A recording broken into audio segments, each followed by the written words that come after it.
የማህበረሰብ አቀፍ ጤና መድህን የበርካታ ሰዎች ህይወትን መታደጉ ተገለጸ።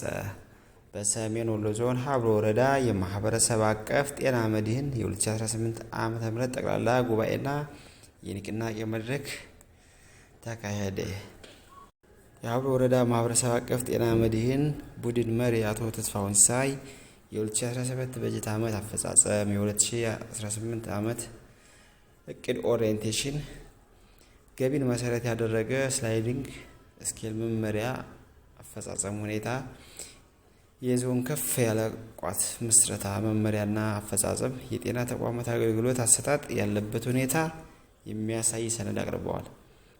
የሀብሮ ወረዳ ዋና አስተዳዳሪ አቶ ሁሴን መሐመድ የዛሬ 10 ዓመት በፓይለት ደረጃ የተጀመረው የማህበረሰብ አቀፍ ጤና መድህን ፕሮግራም ክብር የሆነው የሰው ልጅ በገንዘብ ማጣት ምክንያት ህይወቱን እንዳናጣ በመርህ ታቅፎ የሰው ልጅ ማትረፍ መቻል መሆኑን ተገንዝበን በዞናችን እድሉን አግኝተን በመጠቀም የሰው ልጅ ህይወት ማትረፍ በርካታ አምራች ዜጋን መታደግ ችለናል ብለዋል።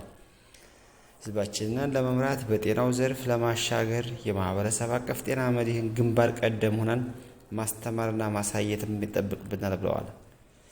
አቶ ሁሴን አያይዘውም በዚህ 2 ዓመት ውስጥ በተፈጠረው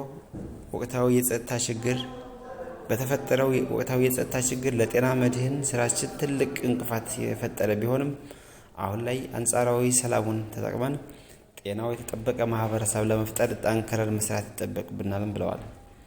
ያነጋገርናቸው ተሳታፊዎችም 50 ሎሚ ለአንድ ሰው ሸክሙ ነው፣ ለ50 ሰው ግን ጌጡ ነው ያሉን፣ ለሕክምና ያወጣነው ወጪ በጤና መድህን ባይሸፈን ኑሮ በኑሯችንም በጤናችንም ላይ ችግር ውስጥ እንወድቅ ነበር ያሉን አባት የማህበረሰብ አቀፍ ጤና መድህን የበርካታ ሰዎችን ህይወት መታደጉን ገልጸውልናል።